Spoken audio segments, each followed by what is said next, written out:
So hi மக்களே, வணக்கம் and welcome. நான் உங்கள் ராம் பேசுகிறேன். ஸோ இந்த வீடியோவில் என்ன பார்க்க போகிறோம் அப்படின்னு பார்த்தீங்கன்னா, ஸோ கப்பி ஃப்ரைஸோ இல்லை எந்த மாதிரி குட்டியோ உங்களுக்கு உங்கள் வீட்டில் வந்து ஒரு ஃப்ரைஸ் குட்டி போட்டிருந்ததுன்னா, ஒரு மீன் குட்டி போட்டிருந்தது அப்படின்னா, நீங்கள் எந்த விதமான கல்ச்சரும் பண்ணணுன்ற அவசியமே கிடையாது.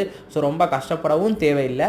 ஸோ அதுக்கு ஆல்டர்னேட்டிவ் மெத்தடாக எந்த ஒரு லோக்கல் பெட் ஷாப்லேயும் ஸ்டேஜ் 1 ஸ்டேஜ் 2க்கு போடக்கூடிய தீனின்னு கேட்டுருந்தீங்களா, அவங்களே தருவாங்க. இதுக்கு மிக்சரில் கிரைண்டரில் அரைச்ச மாதிரி ரொம்ப பொடியாட்டம் இருக்கும்.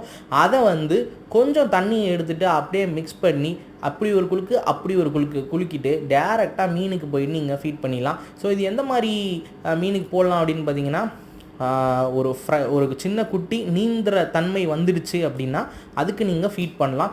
தாராளமாக இதை சாப்பிட்டுட்டு உயிர் வாழும். என்கிட்ட இருக்கிற கப்பீஸ் கிட்டத்தட்ட எலக்ட்ரிக் ப்ளூவும் அல்பினோ ரெட்க்கும் இதுதான் ஃபீட் பண்ணுறேன். ஸோ கிட்டத்தட்ட 4 வாரம் நல்லா புஸ்டிக்காக வளர்ந்துடுச்சு. அதோட அப்டேட்ஸ்லாம் அடுத்தடுத்த வீடியோவில் போடுறேன். ஸோ நம்ம சேனலை மறக்காமல் சப்ஸ்கிரைப் பண்ணிக்கோங்க மக்களே. ஸோ இந்த வீடியோ பயனுள்ளதாக இருக்கும்.